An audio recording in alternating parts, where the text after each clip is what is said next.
The reason I failed my first OSCE was because I spent all the time revising the absolutely wrong stuff. So in stage 1 and 2, you grilled on like the really fine detail stuff like contact lens solution ingredients and what they all do. And I carried that mindset into my OSCEs. Spent so long kind of memorizing different formulas, different numbers, thinking how they'd come off, but for OSCEs, that stuff really doesn't matter. It's not about what you know on paper, it's how you can apply it in practice. Can you diagnose and manage common eye conditions? Can you explain the findings clear to a patient and to a practitioner? That's what the examiners are really checking for. Your case history is everything. If you can't take a good history and if you can't kind of give a diagnosis from your case history alone, then you're going to struggle. Basics like cataracts, diabetic retinopathy, you need to be able to recognize them and then communicate your findings to a patient in kind of plain English, as well as giving the kind of technical terms to the examiner. Philosophy might feel basic, it's kind of the first thing you learn at uni, but you really need it for this exam. It's the foundation of every station. Even introducing yourself, I think I got to my fourth station first time around before I remembered I'm supposed to say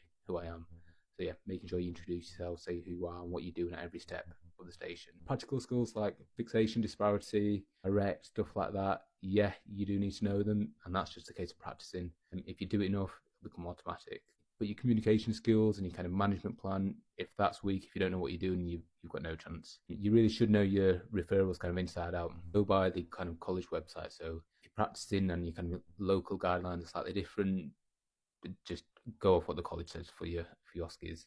I think it's Annex 4, the urgency referral table. That's your kind of urgent and emergency referrals. Kind of go off what that says. Just have that inside out, and I still use that even kind of today.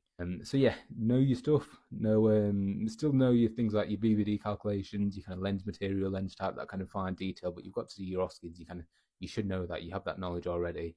Focus on your communication, your case history, your kind of referrals. If you know that, then that's half the battle won.